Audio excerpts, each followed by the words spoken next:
Moi, Patrick Mouyaya Katembwe, je jure de servir en toutes circonstances, avec fidélité et loyauté, la République démocratique du Congo, d'aimer et de respecter mes compatriotes, de protéger le bien commun et de promouvoir l'unité et la fraternité nationale. Mbote balandi ya Congo web mbote nabino baimboka ya République démocratique du Congo tokuteni susu lelo na émission nabino obolingaka mingi tokanisa mboka émission oizali à caractère politico socio tolobelaka ba sujet ebele etali mboka nabiso. Alors pour se faire fidèle téléspectateur ndenge na annonçaki toza ebongo awa na prophète Emmanuel Kambala waza nabiso elongo oyo naye elongo également toko solo la bas sujet oyo ezali ebele na kopesa déjà à l'ordre du jour 20 ans de travaux forcés contre l'ancien premier ministre Wazali Bongo Matata Ponyo bakataki yango lobi na audience oyo salamaki malgré absence naye ou a toujours réclamé ba immunité parlementaire naye mais déjà bakati 20 ans de travaux forcés mais également décès à Pape François ou intervenant qui la nuit à dimanche à lundi après juste prédication naye to prêche naye à Pâques. Pape François 88 ans a ebe bon kotika biso to rolobela be fort oye pe entreprendre qui ebele surtout pour la guerre aux Ezali Nangambo ya Est et ya République démocratique du Congo mais également la discussion où est commis déjà quoi avancer du côté à Qatar bolanda ki lobby na ba médias nion surtout communiqué conjoint au gouvernement congolais ba représentant ya gouvernement congolais na ba discussion à Qatar ba sala ki bongo na ba limboko ya AFC 123 pour le berceau qui également la discussion on a et pour Memabiso na kimia ou dozali ko senga tango nyonso na partie orientale de la République démocratique du Congo. Mbote Nabino, merci beaucoup pour la confiance au boza ko limbate ko renouveler na magazine Nabino topé émission Nabino to kanisa mboka. Prophète Emmanuel mbote na yo ko boyi malamu lisusu. Merci na yo pende konangai mbote pe na bande konyoso balanda kabiso oyo biso na bango to lingaka émission oyo to kanisa mboka. Bonjour Nabi. Voilà, tokotani lelo avant tokota ba sujet au ezamwa ebele d'actualité.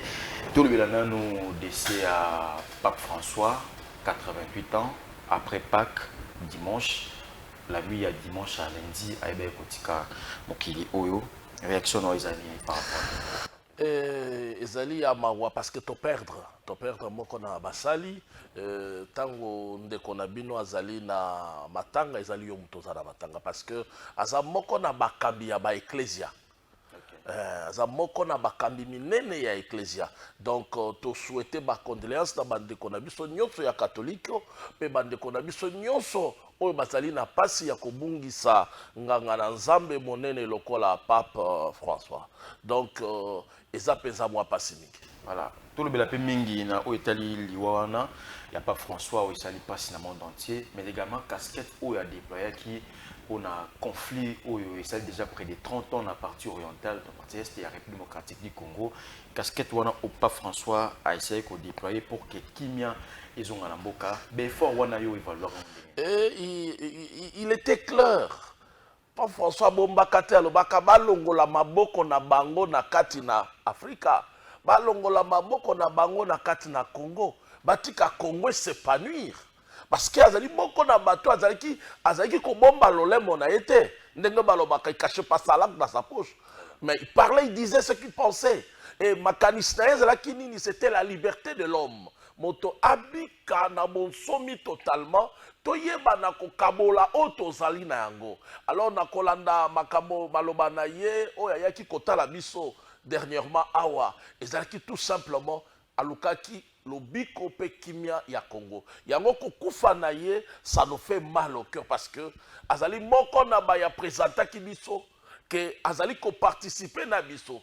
Azali ko kabola na biso mangwa ayaki même na mboka aye même na ko essayer ko trouver ba solution na problème mais c'est ça vraiment obi muto azoyo kapasi na yo ozo kabola na yo pasi azali muto a ko négliger parce que muto bazali ebele me mingi ba kabola kana biso yango te mais Pape a telemaki andimi pe koya pe aye alobi koya kaka papa te oya wana ezali même akende tikuna na Goma malgré âge aussi na santé na ye 88 ans, c'est pas peu aussi. Hein. Voilà. C'est pas peu.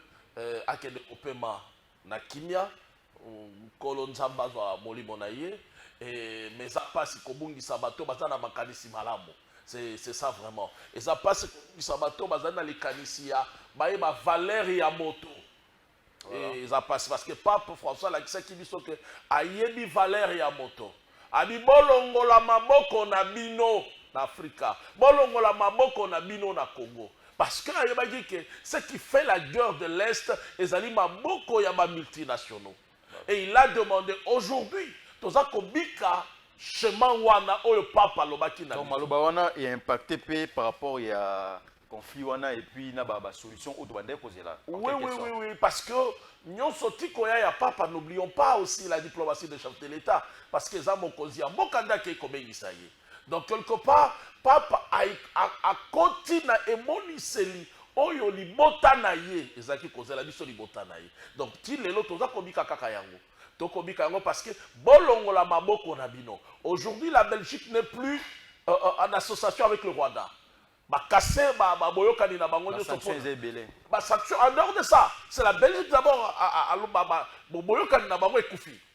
Donc ça nous prouve que Baboko Nabatu et Yokaki Mungongo ya Pape François. Donc quelque part, Azali Motuya Pepo Nabiso parce qu'il a contribué na schéma Otozanango pour na Bonsomi ya RDC. Voilà, merci beaucoup Wanezaki. Réaction du prophète Emmanuel concernant l'Iwa. Oyo ya Pape François, to souffler moi moké, to zoa élément encore, aux alpés d'actualité, Zabongo honorable Célestin Engelemba, oyo ya circonscription électorale, ya territoire ya Monkoto, na province ya Chouapa, aza député ya UDPS Tshisekedi, oyo aza na pour vacances parlementaires dans Monkoto, pour président parlementaire de l'UDPS, à Siaïbo, pour ça, descendre sur terrain et belé pour nous ma commune nous les Kalambo, car tous on a un élément ou tous on a un ciment pour nous décortiquer le sujet aux alliés et belé.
Honorable député Célestin Ngelemba, oyo mikolo nyonso tokomi komoneka na télévision batiaka moto azala kokisi ya badepute ya province ya Chouapa Pamba elingi kolobaka mayele ezali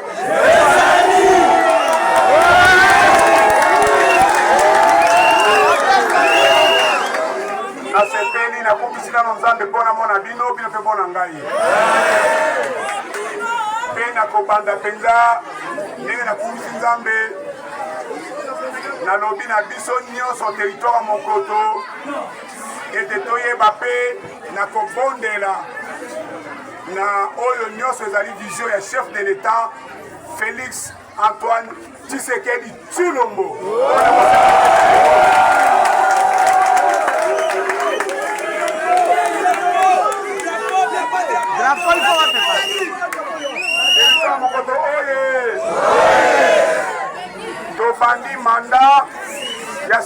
oyo bopesi biso oyo tozali kozongisa lokumu mpe matondi epa na nzambe mpe remercieme epa na bino ebandi na président de la république Félix Antoine Tshisekedi mpe ngai lokola moponami député national oyo tozali kozongisa eboto epa na bino kaka tozali kobanda libandeli Rwanda na basupplétif na ye me ngai nalobi Rwanda Paul Kagame ayei po te abundisa biso na oyo ezali nkita na biso baresource na biso eti abotola mboka na biso na nko na complicité ya bato ebele kasi nzambe asungi président na biso Félix Antoine Tshisekedi na diplomatie makasi ete lelo nzambe asunga ete makambo malembe malembe etambola kimia ezokozonga na mboka na biso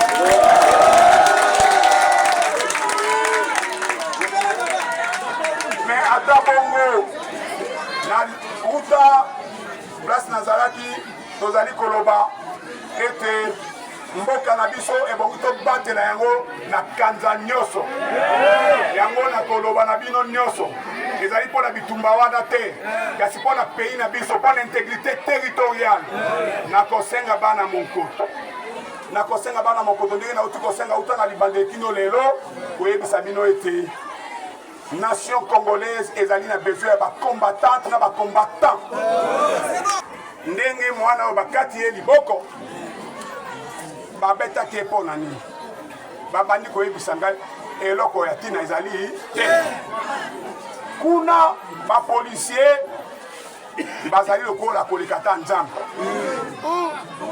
nakuti mwana ya moke boye ya mwasi bakangi ye babeti masasi bakotisi ye na chambre batie musique mpo mwana esika mwana aza kolela mpo baza koviole bakoyoka te. Tu ne peux pas imaginer soki yo ozala ta mpo olingaka Celestin te ozala ta olingaka mokoto te soki okosepela mpo mwana na yo te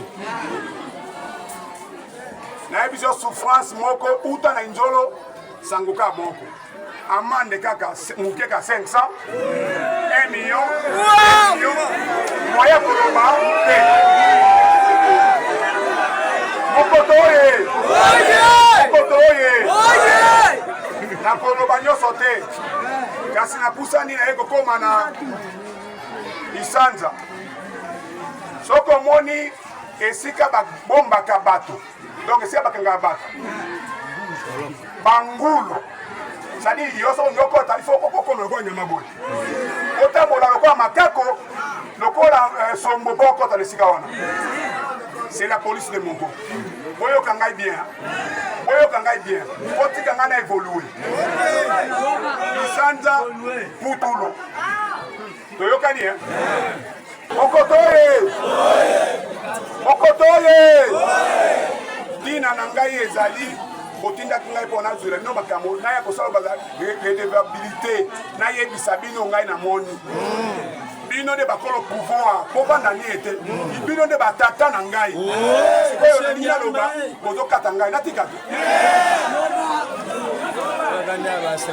singa na bango zali mustike bazu balambi na nzungu na mongwa batie pilipili bakangi moto et puis eba na moni mwana moko atena na photo na ko blob na conseil de sécurité na ko pesa forma photo bakangi esinga bakangi epe likolo na wana andeo enda ko wana makolo na ye etikali na etiki likolo et puis azaka boye akomi ko tembe ezali paso wana Isanza tokomi na bolendo na maese Putulu bato na jamba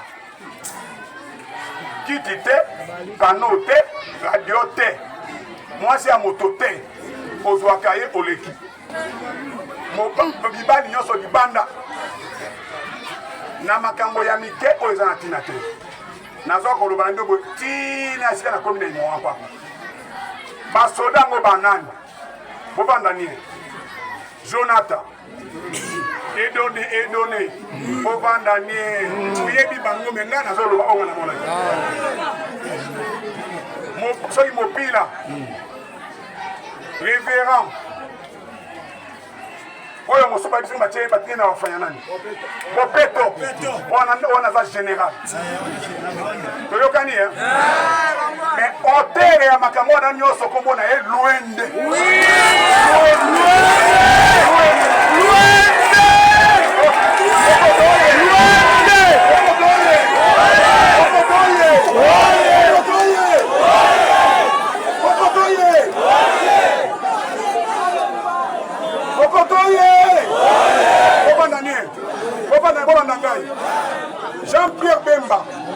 Jean-Pierre Bemba a violaté.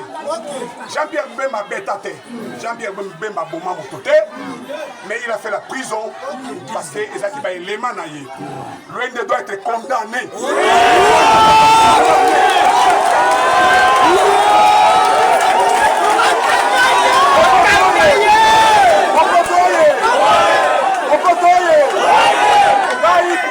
Député national à Mokoto. Nakofunda Luende. Ngai nakofunda Luende. Ngai na Luende tokosamba. Soki alongi aye député. Administrateur du territoire. Pas chef de groupement. Fort DC. Commandant Luende ayaki awa mosala. Mais il ne fait pas mosala saka politique. Basoda na ye sur la kangi moto.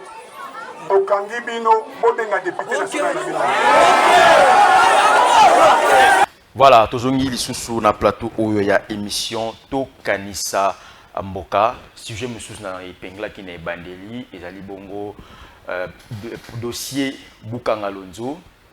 Lelo oyo verdict ekweya ki lobby.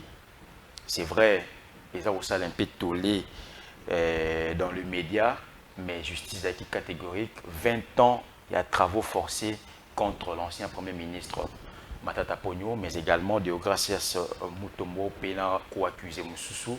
Réaction dans les années avant de décortiquer Marambo Isabelle Nakati. Oui, le peuple a besoin à Kolia parce que Bukangalo les amants qu'on a eloko oyo basala qui pour répondre dans ma quiétude, mais inquiétude plutôt il y a peuple congolais parce que le peuple congolais solutionne les inquiétudes basala besoin de qu'il Kolia. Mais yango yaka na projet à Bukangalo. Mais jusqu'aujourd'hui, tout projet Bukangalonzo et Soukandengene Kendani. Tout le monde réclamait, il parlait sur ça. Mais tout le monde s'en a pété. Il y a un côté ça qui permettre to Kendana ba vice de procédure. Parce que vice de procédure, c'est-à-dire quoi? Donc procédure qui est malamoté ou bien de on condamné 20 ans de prison. Tu as besoin de sentir que yende. Justice est atte kaka pona kokwisa moto. Justice eza wana pona kolakisa mabe ya moto ndenge nini bokomi ko condamner ye. Parce que sur le dossier à Bukangalo, ce n'est pas seulement Matata. Il y en a plusieurs qui étaient là. Mais les gens comment ils ont dit kala kaka Matata, on ne refuse pas. On a besoin de réponse sur les dossiers à Bukangalo. Mais en arrivant ici quand on commis c'est comme si je ne sais pas, c'est comme si comme on est acharnement, comme on est acharnement l'icolo dans la celle déjà plus de 4 ans si je ne me trompe pas où justice y a beaucoup réseau l'andelango. Mais tant aux autres acharnement, aux autres la allusion à nini vraiment. Vous savez, total Matata Ponyo comme pas le diable. Tout le monde a eu le col à moto, mon copé a apporté un plus dans Congo. Total la bancalisation c'est Matata Ponyo et tout qui totalise la maman Makabouébele ou Matata Azalaki comme cadre macroéconomique c'est Matata. On n'oublie pas aussi que secteur Kindu Matata aussi c'est comme un fils de Dieu parce que les autres à l'université à Moutouya ou peut-être tout ce là comme on a été ma gouvernement belé pessimistes yango même ma ministre belé ma pessimiste yango mais Matata l'a fait. Tout le monde stade, on voit beaucoup de choses, beaucoup de réalisations avec Matata. On ne l'encourage pas dans le détournement. Mais jusqu'à maintenant, détournement, on a besoin de tout le monde et Salamaki Nengenini. Est-ce qu'en le condamnant, ça va donner la paix? Parce que le lobo que la population de Kindu aussi se sont levés. Oui, mais toto wana to la population ya Kindu mais to zonga na moi muke par rapport à procédure wana ndenge et kendaki 20 ans de prison certes ndenge lobby par rapport à ran naé mais tobo ça n'a pété que abrié na absence ba audience est délai à boy koya parce qu'il y a réclamé lever ya ba immunité parlementaire naé. Mais il a aussi en même raison. temps fallait toi avancer pe la procédure. Il a aussi raison parce que Liboso court et l'obaki que Ezali incapable, Ezali incompétent. C'est déjà un dossier qui était conclu. Et à ce temps-là, l'Assemblée et l'Ongola kaba immunité naïe. Mais est-ce que l'Assemblée et l'Ongola ba immunité naïe sous? Ah, c'est là où il y a le problème. Il faut qu'on essaie un peu de réfléchir. Et dans l'acharnement tel Nicolas Moto. On ne refuse pas les Congolais, tout ça, la maison to yeba. Nani a yibaki ou bien bazongisa yoyo ya bana. Toi, on a besoin. Parce que ça va aider. Au moment où Congo, le mal, c'est quoi? Même si aujourd'hui vous dites que non, on te condamne Matata. Mais ce que nous avons perdu, les Awapi. On se comprend. Et pourquoi seulement Kaka Matata? Au moment où le chef de l'État avait dit, entre guillemets, n'a pas fouiné, n'a pas cété. Confiné n'a pas cété l'ingolo baté mais que oui. toi sali mabé faut pe ko bonde la mabé wana. Non, c'est pas comment de la mabé. Parce que bon ya mboka peza qui détourner yo moko lobi que population ils ont droit ya kolia, population fallait parc wana o basala qui ya bukangalonzo agro-industriel et fonctionner. Le bilo rezangi na kisasa. Les gens ne comprennent pas le prise à pouvoir de Félix Antoine Tshisekedi Tshilombo. C'est comme le Congo a comment le Congo s'est renaître. C'est ça le problème. Quand il parlait qu'il a fouiné. Moi, je voyais ça mal. Et je vois ça mal. Mais, Nakolanda, pour approcher, je comprends que nous commençons le Congo. Parce que si on est Nakolanda, et ça, la beaucoup de gens vont tomber. Alors, Totonga Congo Yatsika, Tolimisana. Donc, c'est un pouvoir, il y a repentance, un pouvoir, il y a pardon. Okay. Donc, tu reconstruire le Congo. Mais maintenant, lorsqu'on reconstruit le Congo, il y a combien de moment de reconstruction, celui-là sera condamné. Okay. On se comprend. C'est à peu près l'image que moi je. Sukoyo, Matata, oui, Bukangalonzo, sur le site, oui, on doit savoir. Mais est-ce que, et c'est là qu'il a prérogative quand il y a Matata Pod? Il était à la Premier ministre. Oui, il était Premier ministre, mais il y a ministre, il y a agriculture, et pas chez l'élevage. On se comprend. Il y en a plusieurs qui sont là-dedans, il y a des entreprises qui sont là-dedans. Et puis on ne refuse pas. Lobby justice, c'est l'homme qui est incompétent. Les lois justice, c'est comme la compétence. Justice, soit là où il y a lobby. Et Zali justice, ça les loté. Bon, on ne refuse pas. Lobby, balongola qui minité naïe, bah memi ekuna. Les lois sur comme balongola minité naïe te ponani. Parce que tu as bien, bien mouton à ça qu'on bénéficier na ba immunité, pourquoi on a pas privilège, pourquoi les lois vous ne demandez pas aussi à l'Assemblée d'enlever les immunités directement au Kenya na procès. Vous comprenez? C'est ce que tout le monde a dit. Pour ça, la population, il y a Bosolo. Mais Bosolo, il y a la vérité. Parce que c'est la vérité qui va libérer. Justement, mais toujours dans l'Italie, procès Matata, où tu Kolanda, to Oyebi, ils sont dans les réseaux. Bah, ressortissant, il y a Maniema, ils allaient province naïe, de l'OP s'est élevé, bah, comme contre justice, contre même verdict au c'est rendre. Est-ce qu'à un moment où nous avons besoin de cohésion nationale, consultation au texte aussi là, chef de l'État benga qui va partir toutes les couches politiques pour que tout sangana, tout tia ennemi en Zalibanda. Est-ce qu'à un moment où nous avons une cohésion nationale, il fallait procéder et continuer ou bien selon you, selon l'analyse il fallait l'étouffer pour un moment? C'est ça aussi. Parce que, tout comme on a un conseiller, mon conseiller Kaibera, à Sangisi, on a la consultation pour toi, qui t'a dans le gouvernement d'union nationale. Au moment où on cherche l'unité, est-ce que c'est le moment encore, il y a créé Nini Mokoboy? Ça, c'est pas bon. Mais, Tony Tolongwana, culte de personnalité. Wana, Justement.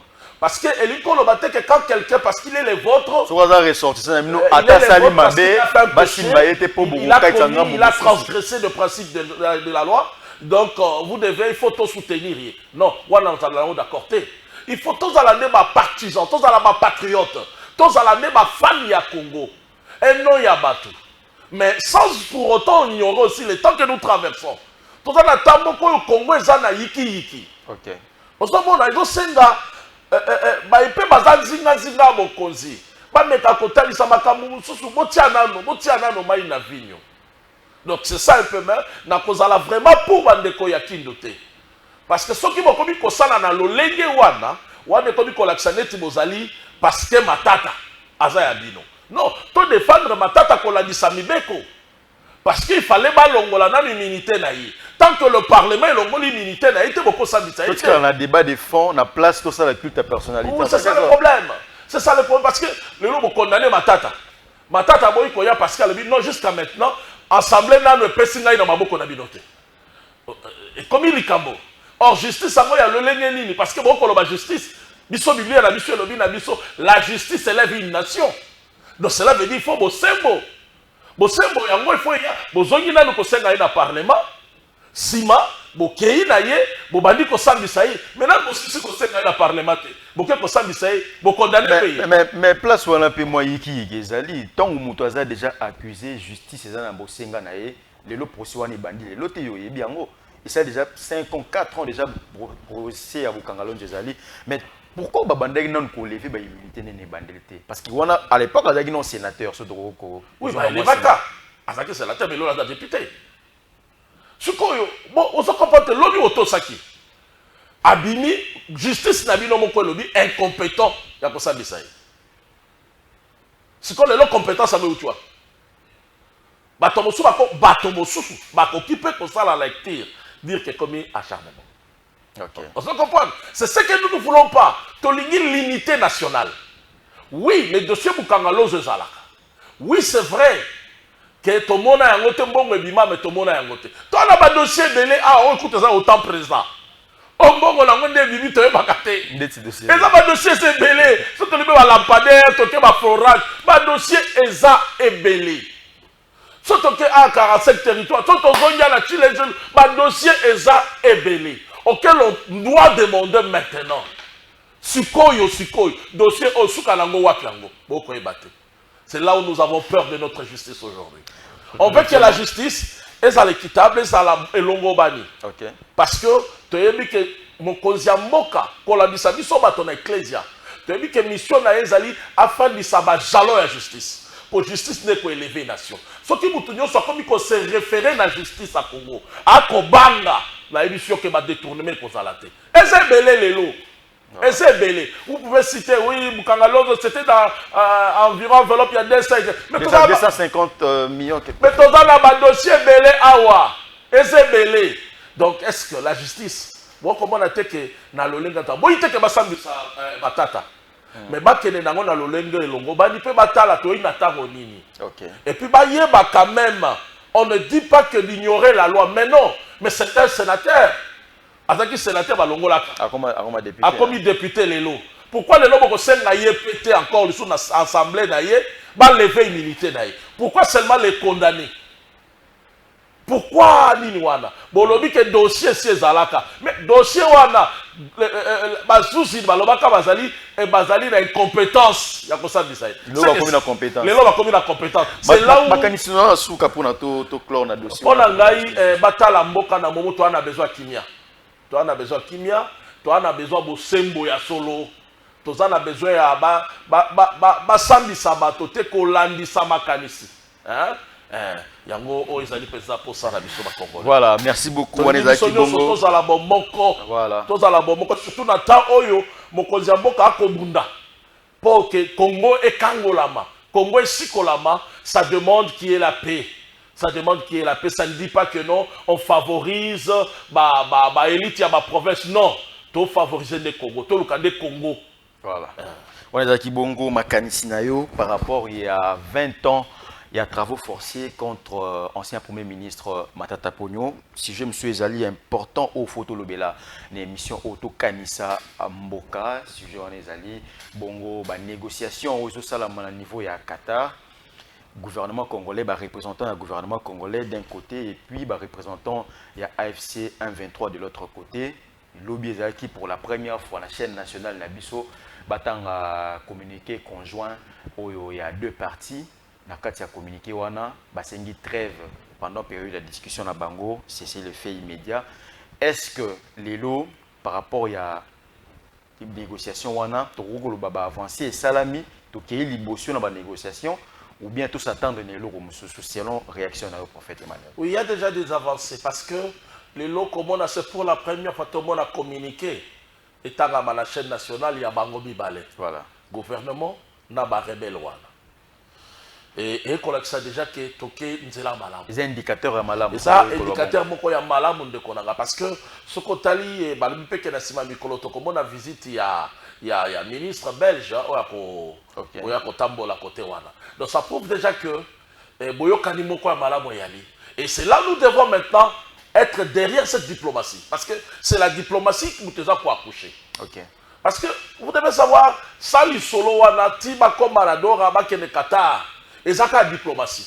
Diplomatie, elle a des moutons ko la moussa, comme mabiso, to comme na table nyosoana. Et quelque part, je me dis, na peste beti maboko mingi, longonya na mokonzi mboka na équipe na ye nyoso zali ya affaires étrangères, ba baza ko lité pour to kangola bandali kambo. To kangola kambo o wana zali 30 ans déjà depuis le conflit na partie est ya mboka na biso, mais également sénateur à vie surtout parce que na moni na Twitter dans le réseau ba réaction ils appellent belé par rapport à communiquer wana tout ça pour analyser ba faits et gestes moi détail moko amuke alors qui na kokene na goma pour que solution yama est-ce que annonce wana peut ko faire partir na ba négociation ou salama to lueur d'espoir wana ou bien makanisi ezani ni par rapport na yango alobaki. C'est à travers ce qui l'ancien président Kamitato. OK. Mais ça n'a pas de sens. Est-ce que tu peux s'éterniser quand on a Kamitato? Le rôle de Kamitato, est-ce qu'il faut vraiment se valoir comme toujours un porte-parole? Non, non. Donc, je ne pense pas. Oh, ils allaient diplomatie à Mokoziamboka. OK. Bato ya Qatar bazana d'intérêt pe na bango na Congo pe comme bazaki na bazana na Rwanda. Vous devez savoir bazomona ke lelo au rythme au leton za la lobby ba condamner biso ba laisser parce que c'est un grand dossier. Après oyo nyonso bato bo komona kaka bitumbe ko sila mais tozana ba dossier belé oyo bato ba kozala rango. Parce qu'il y en aura plusieurs, il y a plusieurs laissez-les. Mais déjà, transit, wana, ba négociation et Luanda, Luanda, parce que le président de l'Union africaine en exercice, Joao Lourenço, et Katissa et Kenina Nadoa, transit, wana, yo évalueront n'engeni. Ils n'ont pas d'habitude africain et comme ils bango, les fans de Sabiso pour que tout sur la mambo Italie, un beau canabiso. Mais vous devez savoir, la diplomatie est à la carte et n'inga la carte parce qu'il y a problème, il y a intérêt. Entre État et État, il y a un problème d'intérêt. Ne pensez pas que Matouana Nyon Somaya Kaka pour Kimia na Kimia. Non, non, non. Ils ont aussi leur intérêt. Et le Congo, ils ont intérêt à plusieurs. Parce que, si Qatar a la paix investissement, il a déployé un envoyé spécial aux États-Unis. Parce que ses intérêts sont en danger. Okay. Parce que ce côté même raffinerie à Colton, soit il y a or Rwanda. Et ça, bon, Qatarien. On l'a dit, nini, aéroport, on a na Rwanda. Et ça, bon, et surtout, son tali aviation, on a bon Rwandais. Et ça, pas Qatarien. Donc, quelque part, ils se sont rendus compte de la diplomatie. Rwanda, Rwandais, pardon. Oui, oui. Ils ont acquis ça grâce à des minéraux, à des Congolais. Alors, ils se sont dit que non, si on laisse tomber la piège Moko, avec la diplomatie que la RDC a combattu ça, ils sont tombés la piège à laisser l'air Tokofuta. Mieux voter Luka Kimia. Alors, il y a un moni Abimi comme médiateur, Abimi a fallu la Katikatiwana. Parce qu'il a aussi des intérêts dans le Congo. Lui, il veut de l'or, il veut de coltan. Mais, parce que les États-Unis viennent. Et quand les États-Unis viendront, de cela veut dire il faut trouver Kenya. Okay. Donc, il y a un peu qui s'appelle parce que sa diplomatie est agissante. Parce que les lotis comme ma bango, comme ça bango na bondimi. Mais les bandits là-bas qui nous négocier na batouana. Tete. Beaucoup de gens qui discutent. Avec catégorique na réaction na. Vous devez savoir une chose. Na kolandisa o ngai natala na yoka. Le chef de l'État n'a jamais refusé Kosolola. Les preuves en est même début à Moussala Nayi. Et là, quand il bosse, ça qui Kosolola. Atamboli sur les 9 frontières Nabiso. À Solu Sabango, à la Sabango, Bolamou ya Congo, comment ils peuvent bénéficier? Parce que les Congo, tout le monde, nos 9 frontières, peut bénéficier du Congo. Même pas n'a copié, n'a coïbaté. Nous sommes 100 millions. Tout ce que vous allez produire chez vous là, ça peut être consommé chez nous. Parce qu'on est 100 millions. Ça, de deux. Rwanda peut bénéficier na biloko na zosala en même temps à bénéficier na ba douane de transit soit akimia na biso. C'est de l'argent. Parce que quand on va acheter en Dubaï ou soit ailleurs et quitter na Dar es Salaam, et il y a la camine de la Rwanda ou bien Ouganda. Donc c'est des douanes de transit. Les Congolais quittent ici, ils vont à Rwanda. Qu'on investir. Donc, quelque part, la frontière n'abissonne sur les frontières. Nos frères voisins peuvent bénéficier du Congo. Et le chef de l'État l'a fait. Mais en même temps, c'est nous maintenant les Congolais, il faut avec ce que nous avons vécu avec Rwanda. Il faut dire que ce sont nos frères ennemis.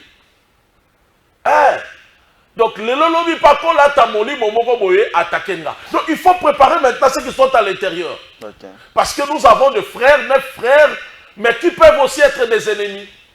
Négociation, on a un communiqué conjoint Salimaki, ndenge marambozo kende, tout ndenge toujours là dans le niveau ya Qatar, niveau à Doha. L'autre rôle, bah, puis moi, lueur d'espoir, par rapport à un retour effectif, il y a paix dans la partie orientale. Mais la chose chercheuse à paix. Et l'autre, c'est qui vient. Tant que bango ba yokani, ba bito yokani. Pour to kenda na zela moko. Cela veut dire que to pesto ba déjà ko sepela. Voilà. Et moi je crois que qui vient kokota na RDC. Voilà, merci beaucoup prophète Emmanuel. Toi aussi ça un sujet moko un peu important. Sénateur à vie Joseph Kabila. Les locaux d'activité à PPRD suspendus sur toute l'étendue du territoire national. Après, juste arriver, toi, annonce naïe, Aroya, n'a parti les alliés en conflit. Bon. Et donc, ça l'a payé, ma kélé, les trucs de Kolwabo, quand on a déjà sorti naïe, et dans mon cas, on a déjà sorti beaucoup, il y a boulou boulou. Pour Nani, parce que, Koloba, que M23 a ses aspirations à peuple. Et a déjà l'Okuta. Et a qui l'Okuta ma casse. Parce que là, c'est comme si on saluait l'action là-bas. Et étant notre sénateur à vie, et il ne pouvait pas faire ça. Parce que au coquille qu'on saluait était, peuple na yo. Ça, c'est un grand danger. Donc, il est pour. Donc, dire qu'il y a un kuna, ce qui est réellement qui côté kuna, on lui dit que c'est un associé à Bangouna Nabiso. Donc, cela veut dire, oui. Parti oriental, les Zaka Gomate. Exact, on ne refuse pas.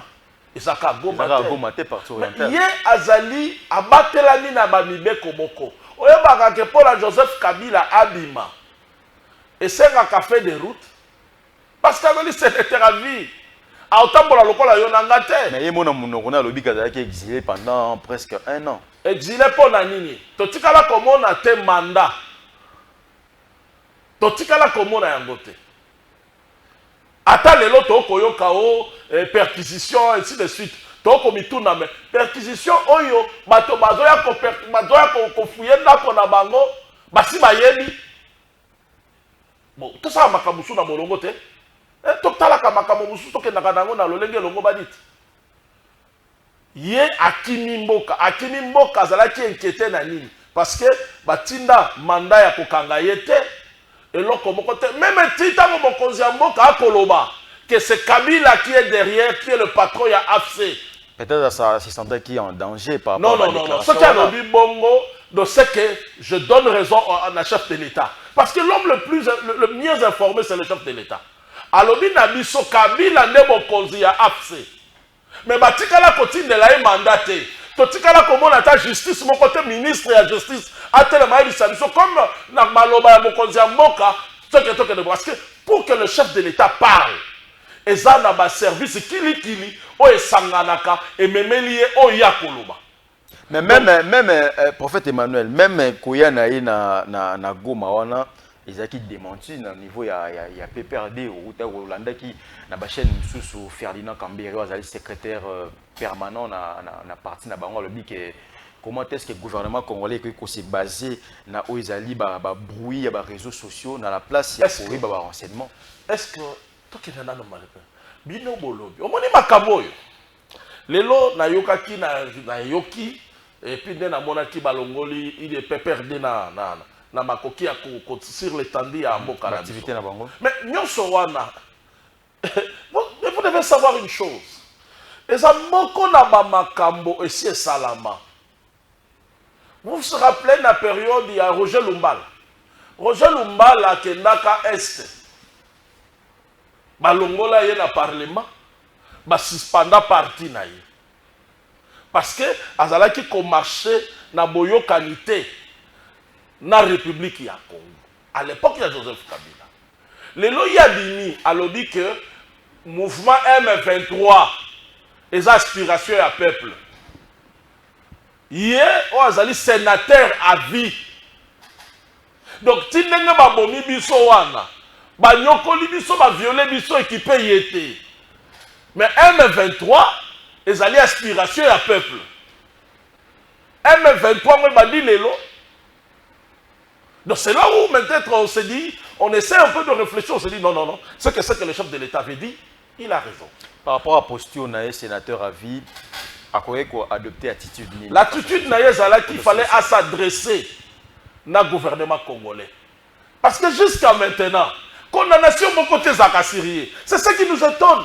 Il y a un mandat de perquisition et comme et ton bois minicolo. Mais mon sali ni kambwayali pourquoi mon pécier, mon sali est mandat d'arrêter. Et puis mandat de perquisition moi zakobima bato basi ba yebi yango. Mais nako kabo bo cheni drone ni bo soki eloko yala ki boko yeba. Arrêtez de nous distraire, arrêtez de beaucoup de théâtre. Voilà, merci beaucoup prophète Emmanuel. Ce qui réellement ça qui na bolingo mboka elengaki à s'adresser aya na lobo koneme d'association na yi. OK. Parce que yé aza lié na Congo. Il a fait 18 ans comme étant chef de l'État. Il y a un PC qui est sénateur à vie. Il est lié à Bolamouya Congo.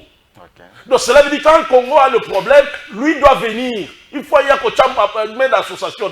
Après cette expertise, il ne peut pas directement kokenda nanya voter, nanya ponier à la médiathèque. Voilà, merci beaucoup prophète Emmanuel Kambala pour la réaction à autopé invitation au Yonimbi pour l'émission au Tokanisa Mboka. Malobano ya suka na quelques secondes pour tokomija na suka par rapport à Oyo Nosto Sololi. Tokomi nata Oyo, le Congo a quoi atteindre destiné naïe. Parce que tokomi quoi atteindre au Babengaka comment on appelle l'indépendance économique. Okay. Où ça nous demande bisogno soba congolais, tous à la moko. Tolongwa na ba culte de personnalité. Parce que ngana zali muswaye mutakindu, ngana za muluba, ngana za katange, ngana za mukongo, non, quittons ça. Tous à la moko. Et c'est ce qui fera évoluer le Congo. Tous à la moko, pe to senga na nzambe. Justice et bikana Congo. Parce qu'avec tout ce que nous vivons ici, avec tout ce qu'on voit, Ezakobani ça la justice na biso. Parce qu'on risque des fois, neke tolobaka, bayeli au diable la justice à Congo mais babisi innocent. Voilà, merci beaucoup prophète Emmanuel Kambala, merci également Matondo Mingi Nabino téléspectateurs, il y a émission Tokanisa Mboka, merci également na Racis Lubanzulu côté réalisation, Tokutane Mbala Oyo Ekoya, toujours dans le même plaisir. Mbote Pekimia, Omabota Abino, au revoir.